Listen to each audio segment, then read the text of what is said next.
আলহামদুলিল্লাহি রব্বিল আলামিন ওয়াসসালাতু ওয়াসসালামু আলা খাতামিন নবিয়্যিন আম্মা বা'দ ফাআউযু বিল্লাহি মিনাশ শাইতানির রাজীম বিসমিল্লাহির রহমানির রহিম আসসালাতু ওয়াসসালামু আলাইকা ইয়া রাসূলাল্লাহ ওয়া আলা আলিকা ওয়া আসহাবিকা ইয়া হাবিবাল্লাহ আসসালাতু ওয়াসসালামু আলাইকা ইয়া নবিয়্যাল্লাহ ওয়া আলা আলিকা ওয়া আসহাবিকা ইয়া নূরাল্লাহ। প্রিয় আকা মক্কি মাদানী মুস্তাফা আল্লাহ পাকের শেষ নবী হুজুর নূর সাল্লাল্লাহু তাআলা আলাইহি ওয়া আলিহি ওয়াসাল্লাম ইরশাদ করেন, দোয়া আল্লাহ তাআলার নিকট কবুল হয় না যতক্ষণ পর্যন্ত মুহাম্মদ সাল্লাল্লাহু আলাইহি ওয়াসাল্লাম ও তার পরিবার পরিজনের প্রতি দরুদ প্রেরণ করা না হয়।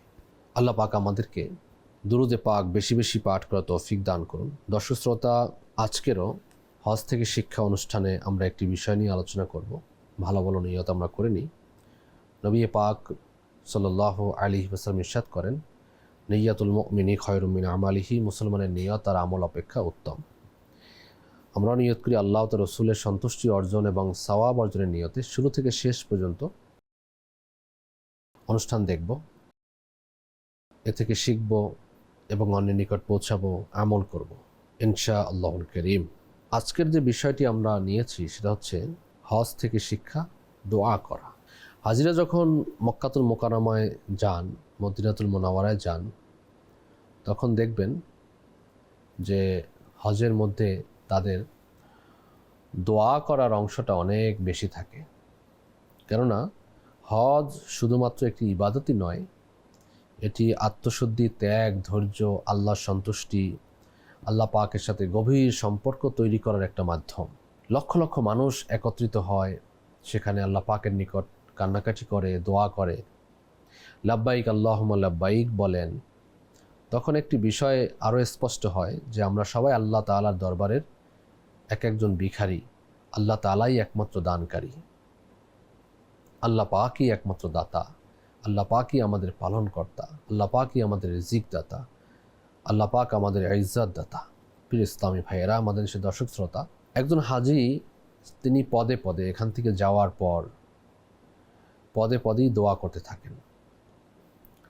ইহরাম পাঠ করে দোয়া, কাবা শরীফ প্রথম দেখে দোয়া, তাওয়াফের প্রত্যেক চক্করে চক্করে দোয়া রয়েছে, মাকামে ইব্রাহিমে দোয়া, তাওয়াফ শেষ করে 2 রাকাত নামাজ আদায় করে দোয়া, জমজম শরীফ পান করে দোয়া, সাফা মারওয়া সাই করার সময় দোয়া, মিনা মুজদালিফায় দোয়া, আরাফাতের ময়দানে তো দোয়া, স্পেশাল দোয়া রয়েছে, অর্থাৎ প্রত্যেকটা জায়গায়। এরপর যখন হাজিগণ আবার মদিনাতুল মুনাওয়ারায় কাবা রাহমাতুল আলামিন সাল্লাল্লাহু আলাইহি ওয়াসাল্লামের দরবারে হাজির দেওয়ার জন্য যান, সেখানেও দোয়া আর দোয়া, নিজের কল্যাণে দোয়া, নিজের পরিবার বর্গের ছেলে মেয়েদের কল্যাণে দোয়া, পিতামাতার কল্যাণে দোয়া, মুসলিম উম্মার কল্যাণে দোয়া, দোয়া এবং দোয়া।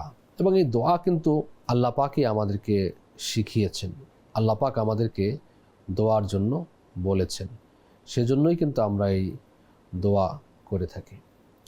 যেমন সাইয়েদুনা আনাস রাদিয়াল্লাহু তাআলা আনহু বলেন যে একবার রাসূল পাক সাল্লাল্লাহু আলাইহি সাল্লাম এমন এক ব্যক্তির সেবা করতে তাশরিফ নিয়ে গেলেন যে অনেক দুর্বল হয়ে গিয়েছিল। নবী করিম সাল্লাল্লাহু তাআলা আলাইহি ওয়া আলিহি ওয়াসাল্লাম ইরশাদ করলেন, তুমি কি আল্লাহর নিকট কোনো দোয়া করেছিলে? সে আরজ করল, জি হ্যাঁ, আমি দোয়া করেছি। হে আল্লাহ, যদি তুমি আমাকে আখিরাতে কোনো শাস্তি প্রদানকারী হও তবে দুনিয়াতেই দিয়ে দাও। নবী পাক সাল্লাল্লাহু আলাইহি ওয়াসাল্লাম ইরশাদ করলেন, তুমি তা সহ্য করার ক্ষমতা রাখো না। তুমি এভাবে কেন বলো না, হে আমার প্রতিপালক, আমাকে দুনিয়া ও আখিরাতের কল্যাণ দান করো এবং আমাকে দোজখের আযাব থেকে বাঁচাও।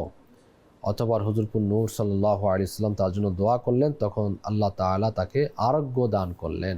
প্রিয় ইসলামী ভাইরা, প্রত্যেক মুসলমানই জানে যে আমরা আল্লাহ তাআলার নিকট কি, কোন শব্দ দ্বারা কিভাবে চাইতে হবে তার গুরুত্বের অনুমান, এটা আমরা সকলেই কিছুটা হলেও জানি। যেমন আমাদের সৃষ্টিকর্তা প্রতিপালক কিরূপ দয়ালু, যে তিনি প্রার্থনাকারীদের প্রতি সন্তুষ্ট হন, দোয়াকারীদের প্রতি সন্তুষ্ট হন এবং প্রার্থনা না করা ব্যক্তিদের আযাব দান করেন, অসন্তুষ্ট হন। তাই আমাদেরও উচিত আল্লাহ তাআলার নিকট কায়মনা বাক্যে দোয়া করা, কল্যাণ প্রার্থনা করা, আল্লাহ পাকের নিকট কল্যাণ প্রার্থনা করাকেই দোয়া বলা হয়। এবং দোয়া শুধু ইবাদত নয়, বরং নবী পাক সাল্লাল্লাহু আলাইহি ওয়াসাল্লাম ইরশাদ করেন, অর্থাৎ দোয়া ইবাদতের মগজ। আর দোয়া ও সিলাহুল মুমিনিন ওয়া ইমাদুদ্দিন ওয়া নূরুস সামাওয়াতি ওয়াল আরদ। দোয়া হচ্ছে মুমিনের হাতিয়ার, দ্বীনের স্তম্ভ এবং আসমান ও জমিনের নূর। দোয়া এমন এক ইবাদত যা এই বিষয়ে অনুভূতি প্রদান করে যেন বান্দা আল্লাহ তাআলার সাথে কথোপকথন করছে। দোয়ার মাধ্যমেই বান্দা আল্লাহ তাআলার দরবারে নিজের চাহিদা ও প্রয়োজনীয়তা উপস্থাপন করে।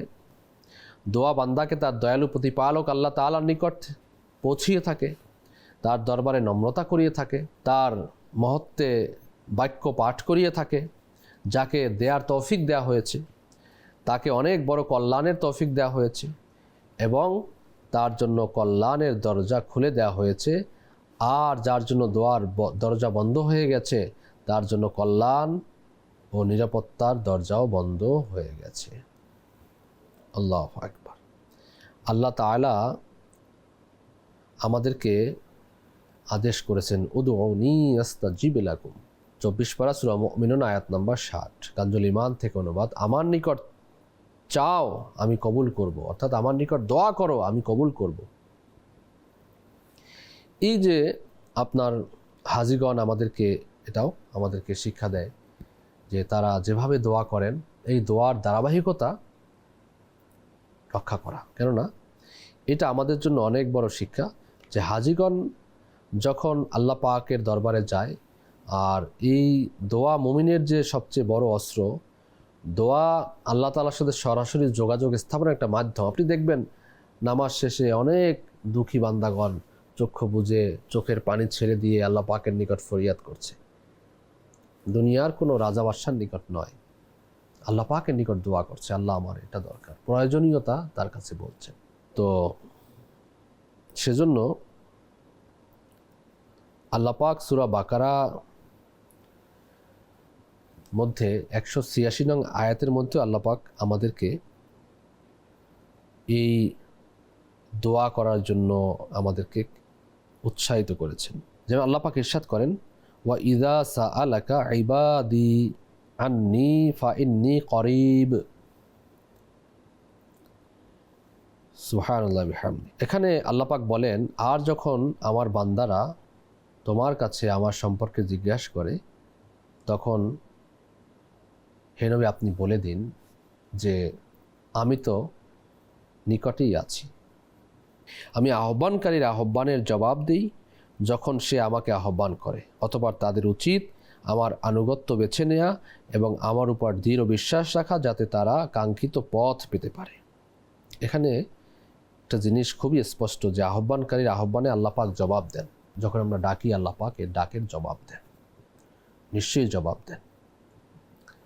তো এবং আল্লাহ পাক আমাদের খুবই কাছে। এরপরে আরও এক জায়গায় এসেছেন কোরআনের যে তোমরা আমাকে ডাকো আমি তোমাদের ডাকে সাড়া দিব। হাদিসে কারিমা আমরা এর পূর্বে শুনেছি ইবাদতের মগজ বলা হয়েছে দোয়াকে। আল্লাহর কাছে দোয়ার চেয়ে অধিক সম্মানজনক কিছু নেই, দোয়া করতে হয়।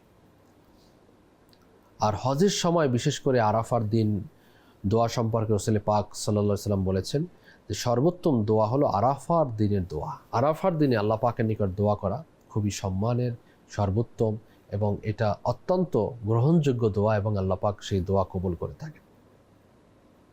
দেখুন, হজের মধ্যে একটি কার্য হচ্ছে সাফা এবং মারওয়া দৌড়ানো।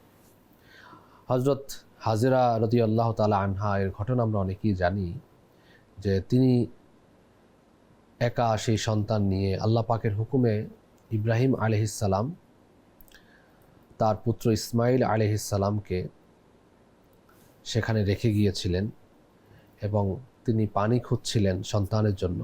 সাফা মারওয়া পাহাড়ে 7 বার দৌড়ালেন। বাহ্যিকভাবে এটা কিন্তু তার চেষ্টা ছিল, এখানেও একটা অনেক বড় শিক্ষা, কিন্তু তার অন্তরের মধ্যে কিন্তু দোয়া ছিল, আল্লাহ আমাকে তুমি ব্যবস্থা করে দাও। সে কিন্তু সন্তানের পাশে বসে দোয়া করতে পারতেন এবং দোয়া করছেনও, কিন্তু তিনি কিন্তু আসবাব অর্থাৎ জাহিরি যে কার্যাদি, এটা কিন্তু উনি ত্যাগ করেননি, চেষ্টাকে ত্যাগ করেননি। আমরা অনেকে মনে করি যে আরে দোয়া করলেই তো হয়েছে, দোয়া করলে হতে পারে, এই বিশ্বাসও থাকতে হবে। কিন্তু আপনাকে আল্লাহ পাক তো চেষ্টা করার জন্য বলেছেন যে তোমরা রিজিকের জন্য বের হয়ে যাও, সকালে বের হয়ে যাও, বিচরণ করো। তাহলে ইসমাইল আলাইহিস সালামের আম্মা হুজুর তিনি চেষ্টা করেছেন, সাফা মারোয়া দৌড়াচ্ছেন পানির জন্য, অন্তর থেকে দোয়াও করেছেন, আল্লাহ পাক তার দোয়াকে কবুল করেছেন। তিনি হতাশ হননি, আল্লাহ পাকের উপর ভরসা রেখেছিলেন। আল্লাহ রহমতে ঢেউ এসেছে, আল্লাহ পাক জমজমের কূপ সৃষ্টি করে দিলেন, যা থেকে পৃথিবীবাসী উপকৃত হচ্ছেন। সুবহানাল্লাহি ওয়া বিহামদিহি, আল্লাহু আকবার। তাহলে এর থেকে বোঝা গেল কি দোয়ার সাথে আমাদের চেষ্টা থাকতে হবে। আল্লাহ পাক বান্দাকে কখনো নিরাশ করেন না। কঠিন পরিস্থিতির মধ্যে আমরা কিন্তু দোয়া করা ছেড়ে দিই। কোরআনুল মজিদের মধ্যেও নামাজ এবং সবর ধৈর্যের মাধ্যমে দোয়া করার জন্য বলেছেন। তো এটাও আমাদের করা দরকার, যে কঠিন পরিস্থিতি হোক, আপনি কর্জে পড়ে গেছেন, অবস্থা বেগতিক, অসুস্থতা, তো আপনি আল্লাহ পাকের দরবারে ফরিয়াদ তো করুন, দোয়া তো করুন, আবার চেষ্টাও জারি রাখুন। আল্লাহ পাক অবশ্যই আমাদের দোয়াকে কি করবেন, কবুল করবেন। যদি আমরা দোয়া না করি তাহলে তো আমাদের কি অবস্থা হবে দেখুন। তো দোয়ার ব্যাপারে আমরা কিছু ঘটনা শুনব। দোয়ার ব্যাপারে উত্তম শব্দাবলী আপনার নির্বাচন করা এটা খুবই গুরুত্বপূর্ণ একটা কাজ, যা আপনি দোয়াতে আপনি কি বলতে চাচ্ছেন, কি বলবেন। আসলে একটি ঘটনা আমরা শ্রবণ করি, তাহলে বুঝতে পারবো যে আমরা কি চাই আর কি পাই। আমরা তো দোয়াও করতে জানি না, কি দোয়া করব। হাদি সাহেবগণ আরাফার ময়দানে কি দোয়া করবে। বাসুস নামক এক ব্যক্তি, তাকে আদেশ দেওয়া হলো যে তোমার 3টি দোয়া কবুল হবে। কয়টি দোয়া? 3টি দোয়া কবুল হবে, তুমি করো। তো সে তার স্ত্রীর জন্য বনি ইসরায়েলের সবচেয়ে সুন্দরী মহিলা হওয়ার জন্য দোয়া করলো। তার স্ত্রী বনি ইসরায়েলের সবচেয়ে সুন্দরী মহিলা হয়ে গেল, কিন্তু সৌন্দর্যের গর্ব স্ত্রীকে স্বামীর অবাধ্য বানিয়ে দিল। অতিষ্ঠ হয়ে বাসুস তাকে ঘেউ ঘেউ করা কুকুর হয়ে যাওয়ার বদদোয়া করল। এটাও সাথে সাথেই কবুল হলো। এখন সে কুকুর হয়ে গেল। তো বাসুসের সন্তানেরা তার মায়ের অবস্থা থেকে পিতাকে সুপারিশ করলো। তখন সে দোয়া করলো, হে আমার মালিক, একে পূর্বের চেহারা ও অবস্থা দান করে দাও। এই দোয়াও কবুল হলো এবং তাকে পূর্বের অবস্থা দান করা হলো। এভাবে ওই বাসুস নামক ব্যক্তি ভুল শব্দ নির্বাচন করে কবুল হওয়ার 3টি দোয়াই নষ্ট করে দিল। ওলামাই কেরামগণ বলেন যে এখানে এই যে 3টি দোয়া তিনি নষ্ট করেছেন, এভাবে আমরাও কি অনেক সময় আমাদের দোয়াকে নষ্ট করে দিই। কবুলিয়তের মুহূর্তের মধ্যে আমরা এমন এমন দোয়া করে থাকি যেই দোয়া আসলে করার মতো নয়। সবচেয়ে বড় ব্যাপার হচ্ছে আমরা অনেক সময় বদদোয়া করে থাকি। পিতামাতা ছেলে মেয়েদেরকে বদদোয়া করে থাকে, স্বামী স্ত্রীকে, স্ত্রী স্বামীকে, এভাবে করে প্রতিবেশীকে সমাজের মধ্যে বদদোয়া দিয়ে থাকে, ওস্তাদ শাগরিদকে বদদোয়া দিয়ে থাকে।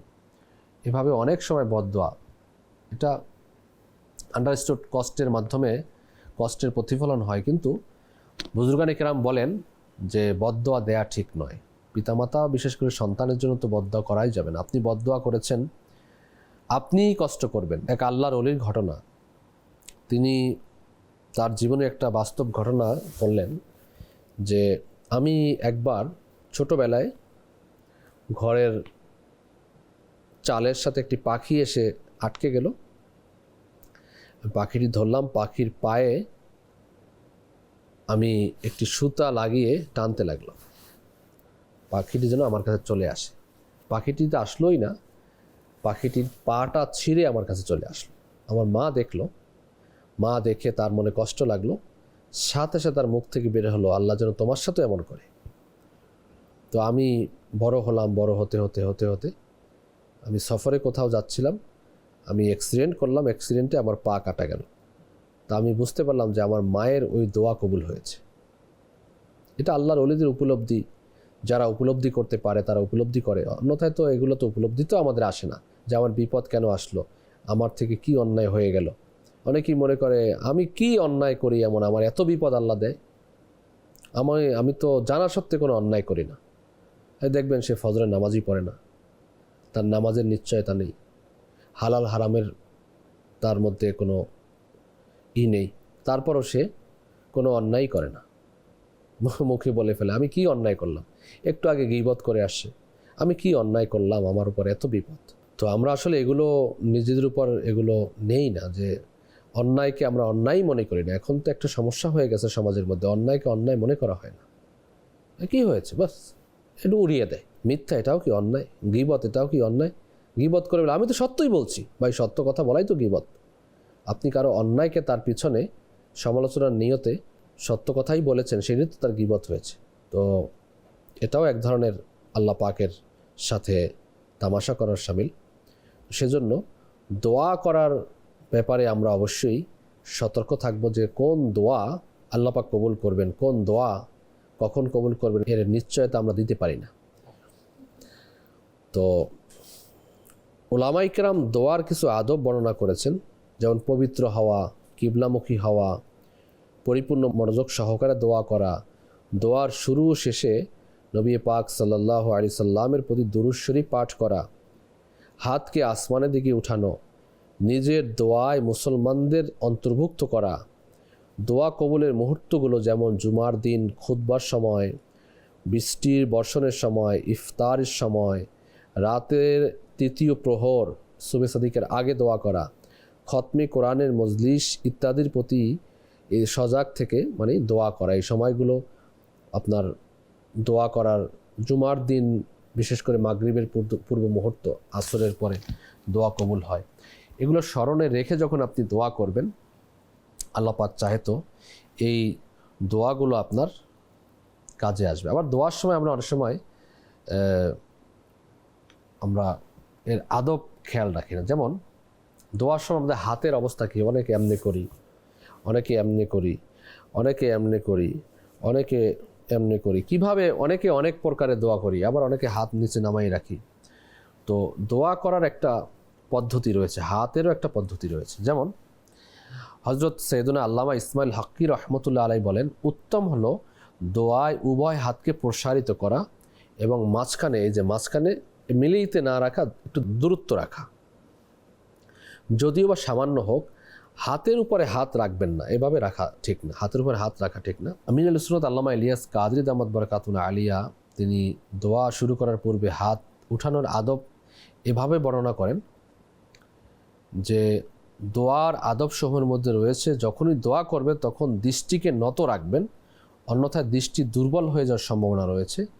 দোয়ার জন্য হাত এভাবে উঠান যেন হাত বুক বরাবর থাকে, হাত কাঁধ বরাবর থাকে, হাত চেহারা বরাবর থাকে, অথবা এতটুকু উঁচু হয়ে যায় যেন বগলের সাদা অংশ দেখা যায়। এই চারটি অবস্থাতেই হাতের তালু, এই তালু আসমানের দিকে ছড়িয়ে রাখুন, কেননা দোয়ার কিবলা হলো আসমান। এটা হচ্ছে দোয়ার বিষয়। দেখুন যে দোয়ার সময় এই যে আমরা বললাম যে দোয়া, ওই যে হাসুস নামক ব্যক্তি তিনি 3টি দোয়া কিভাবে শেষ করে দিল, এভাবে আমরা অনেক সময় আমাদের দোয়াকে আমরা কি করে দিই, শেষ করে দেয়। যে এই দোয়া আমরা যেগুলো করা ঠিক না সেই দোয়াও আমরা করে ফেলি। এজন্য এই দোয়া সম্পর্কে আপনার জ্ঞান থাকতে হবে। আপনি হজে যাচ্ছেন, আপনি কি দোয়া করবেন, কাবা শরীফ দেখে কি দোয়া করবেন, প্রথম কাবা শরীফ দেখে যে দোয়া করা হয় সেই দোয়া কবুল মকবুল, আপনি কি দোয়া করবেন বলুন তো, আমরা কি জানি? আল্লামা ইলিয়াস কাদরি দামাত বারাকাতুহু আলাইহি রফিকুল হারামাইনের মধ্যে উল্লেখ করেছেন, আপনি যখন কাবায় প্রথম দৃষ্টি দিবেন তখন আপনি দোয়া করুন, আল্লাহ আমি আমার জীবনে যত জায়েজ দোয়া করব তুমি তা কবুল করিও। তাইলে কি আপনি মুস্তাজাবুদ দাওয়ার দিকে যাচ্ছেন, যে আপনি পরবর্তী যেই দোয়াই করবেন দোয়া আল্লাহ কবুল করবেন। অথবা আপনি কোরআনী দোয়া পড়তে পারেন, আল্লাহুম্মা রাব্বানা আতিনা ফিদ দুনিয়া হাসানা ওয়া ফিল আখিরাতি হাসানা ওয়া কিনা আযাবান নার। এই দোয়াটা জামে দোয়া, সকল দোয়ার মজমুন। আল্লাহ আমাকে আল্লাহুম্মা রাব্বানা আতিনা ফিদ দুনিয়া হাসানা, আমাকে দুনিয়া আখিরাতে উত্তম প্রতিদান দান করো, উত্তম কিছু দান করো, হাসানা দান করো, এবং কবরে আযাব থেকে আমাকে রক্ষা করো, ওয়াকিনা আযাবান নার, কবরে আযাব থেকে আমাকে রক্ষা করো। এটা অনেক জামে দোয়া, এই দোয়া আপনি করতে পারেন। এরপরে দেখা যায় আপনি তাওয়াফ করতে গেলেন, প্রথম চক্করে কি দোয়া করবেন, এই দোয়া রফিকুল হারামাইন কিতাবের মধ্যে লেখা রয়েছে। দ্বিতীয় চক্করে কি দোয়া করবেন, রফিকুল হারামাইন কিতাবে লেখা রয়েছে। তৃতীয়, চতুর্থ, পঞ্চম, ষষ্ঠ, সপ্তম চক্করে কি দোয়া করবেন লেখা রয়েছে। এখন দেখা যায় যে আমরা অনেক সময় এই আরবি দোয়াগুলো আমরা পারি না, তো বাংলা লেখা থাকে, বাংলা দেখে দেখে পড়লেন, বাংলা দেখে তো উচ্চারণ সঠিক হবে না আপনার, আপনি পড়লেন যদি অর্থ বিকৃত হয়ে যায় তাহলে তো আবার উল্টা হয়ে গেল। তো সেজন্য আমলে সুন্নাহ আমাদেরকে পরামর্শ দেয় যে আপনি এই জামে দোয়া বাংলাতে দোয়া করুন। আরবি দোয়া করাটা এটা উত্তম, কিন্তু আপনি মাতৃভাষায় আপনি দোয়া করতে পারেন, মাতৃভাষায় আপনি দোয়া করতে পারেন। আল্লাহ আমাকে দুনিয়া আখিরাতে উত্তম করো, দুনিয়া আখিরাতে উত্তম করো, আমাকে জাহান্নামের আযাব থেকে বাঁচাও। আপনি দোয়া করতে পারেন আল্লাহ আমার ঈমান ও আফিয়ত নসিব করো, বারবার হজ্জে বাইতুল্লাহ জিয়ারাতে মদিনা নসিব করো, এভাবে আপনি দোয়া করতে পারেন। তো যখন দুনিয়া আখিরাত এর উত্তমের দোয়া করবেন তখন তো আপনার সকল দোয়াই এখানে চলে আসছে না।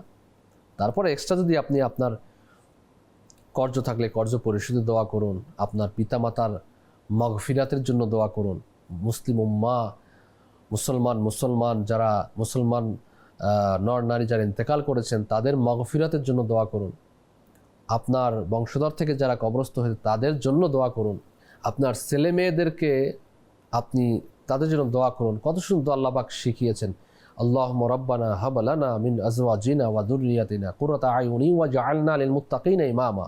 আল্লাহ আমার ছেলে মেয়ে স্ত্রী পরিজনদেরকে আমার চোখে ঠান্ডা বানাও এবং তাদেরকে মুত্তাকিদের ইমাম বানাও।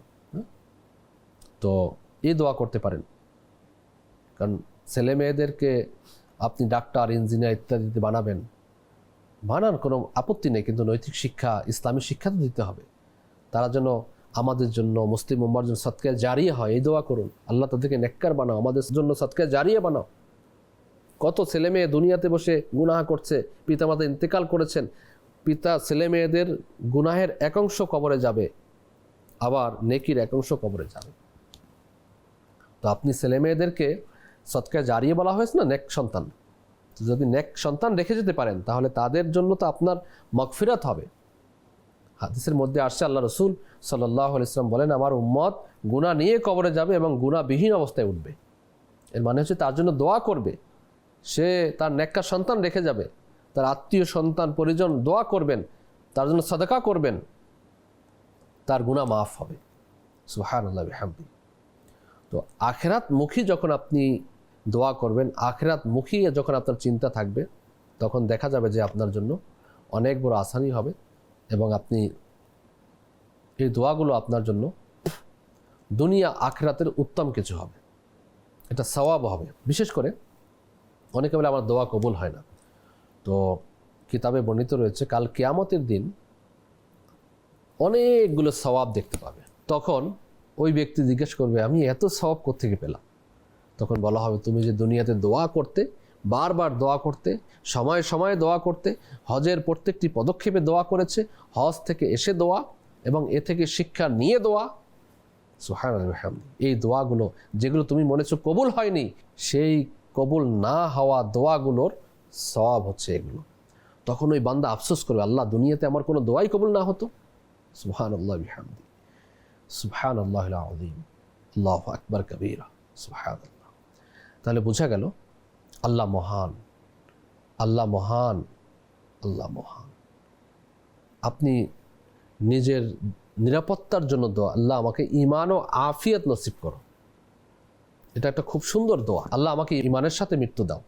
এখন আপনি ঈমানের সাথে মৃত্যু পেয়েছেন, আগুনে ফিরে মৃত্যু হলো, গাড়ি অ্যাক্সিডেন্ট করে মৃত্যু হলো, পানিতে পড়ে মৃত্যু হলো, তাহলে এই যে কষ্ট, আজ আল্লাহ পাকের নিকট দোয়া, আল্লাহ আমাকে ঈমান ও আফিয়াতের সাথে মৃত্যু নসিব করো, তাহলে নিরাপত্তাও আল্লাহ পাক দান করবেন আপনাকে। প্রত্যেকটা ক্ষেত্রে আপনি আফিয়াত অর্থাৎ নিরাপত্তার দোয়া চাইবেন আল্লাহ পাকের নিকট, তাহলে কি হলো, ঈমানের সালামতি মিলবে, আফিয়াতও মিলবে ইনশাআল্লাহুল কারীম।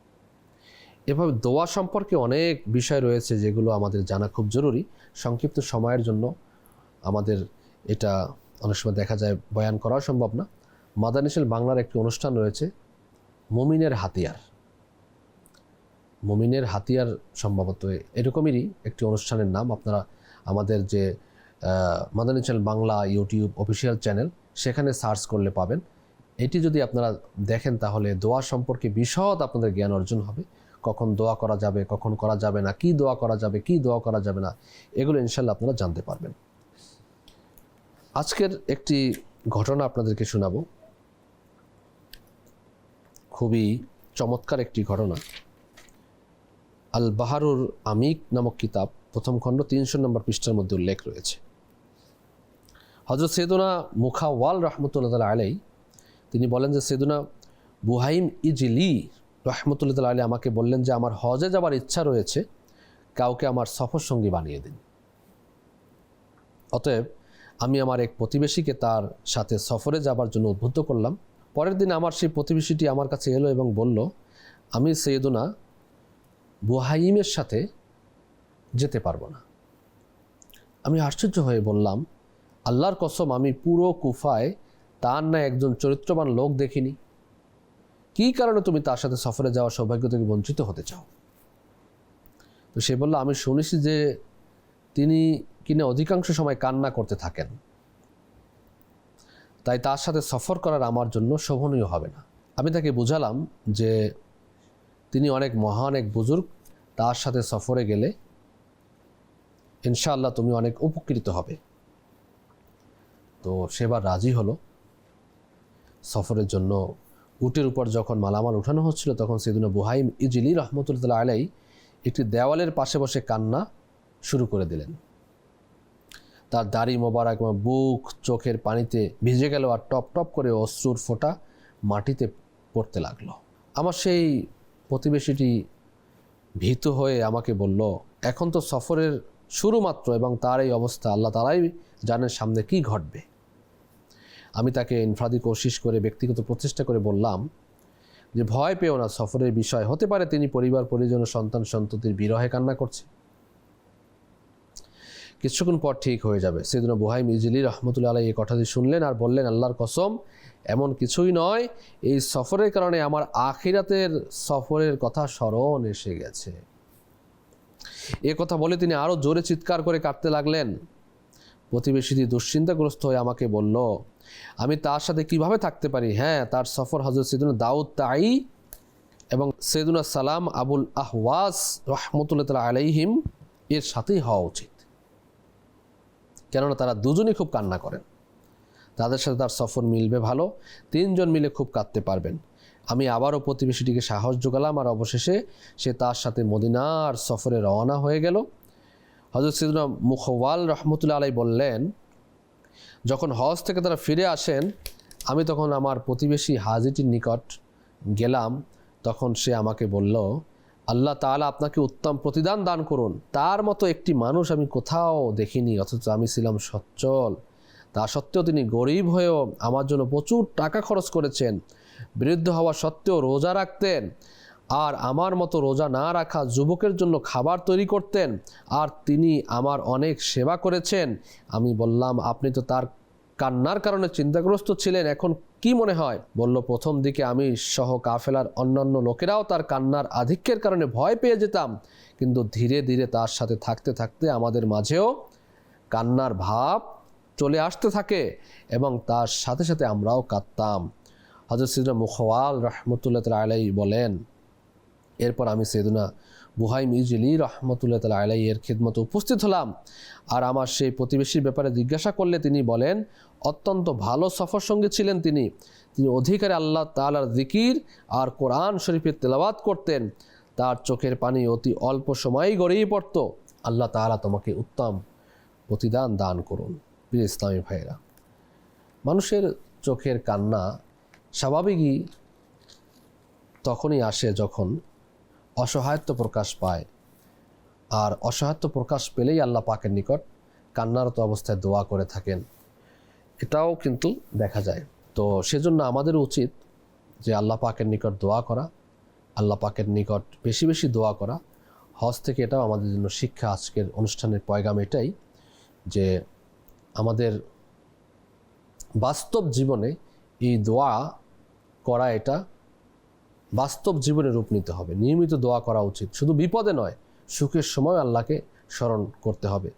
নির্দিষ্ট সময় আমাদেরকে দোয়া করা বেছে নেওয়া, যখন সময়গুলো এমন সময় যখন আল্লাহ পাক দোয়া কবুল করবেন। নিজের ভাষায় আপনি দোয়া করতে পারেন, আরবি না জানলেও সমস্যা নেই, আমি আগেও বলেছি। অন্যের জন্য আপনি দোয়া করুন, শুধু নিজের জন্য নয়। গুনাহ থেকে তওবা, এটা আমাদের জন্য খুবই জরুরি। তাই এটা আমাদের জন্য এমন যে দোয়া শুধু মুখের শব্দ নয়, এটা হৃদয়ের কান্না, হৃদয় থেকে দোয়া আসতে হবে। দোয়া মানে আল্লাহর দরজায় নিজেকে সম্পূর্ণ সুপর্দ করে দেয়া। আমরা দোয়া করব, অন্তর দিয়ে নিয়মিত দোয়া করব। আমরা দোয়া করব যেন ইয়া মুকাল্লিবাল কুলুব সাব্বিত কলবি আলা দীনিক, আমাদের দোয়া যেন কবুল হয়, আমরা যেন আল্লাহর দিকে ফিরে যেতে পারি, আমাদের যেন তওবা নসিব হয়ে যায়, আমরা যেন আল্লাহ পাকের সন্তুষ্টিমূলক কাজ করতে পারি, আমাদের উপর যেন আল্লাহ পাক সর্বাবস্থায় রাজি এবং খুশি থাকেন, তার প্রিয় হাবিব সাল্লাল্লাহু আলাইহি সাল্লাম যেন আমাদের প্রতি রাজি এবং খুশি থাকেন। আল্লাহ তাআলা এই হজের শিক্ষা অনুষ্ঠান থেকে যেন আমরা এই দোয়া করা শিখি, নামাজের পরে দোয়া করা, প্রত্যেকটি অবস্থায় দোয়া করা। ইজতিমাইভাবেও দোয়া করতে পারেন, সকলে মিলেও দোয়া করতে পারেন। ইনশাআল্লাহ করিম আল্লাহ পাক আসানি হবে, আমরাও যেন হজের মৌসুমে হজে যেতে পারি, আরাফাত ময়দানে দোয়া করতে পারি, প্রত্যেকটি সময়ে যেন আমরা আল্লাহ পাকের নিকট দোয়া করতে পারি। আল্লাহ পাক আমাদেরকে কবুল ও মঞ্জুর করুন, আমিন। বিজাহি খাতামিন নবীন সাল্লাল্লাহু আলাইহি ওয়াসাল্লাম। আজ এ পর্যন্তই। নেক্সট পর্বে আমরা অন্য একটি বিষয় নিয়ে আলোচনা করব। ততক্ষণ সঙ্গেই থাকুন, ভালো থাকুন, সুস্থ থাকুন, দেখতে থাকুন মাদানী চ্যানেল বাংলা। সাল্লু আলাল হাবিব সাল্লাল্লাহু আলা মুহাম্মদ।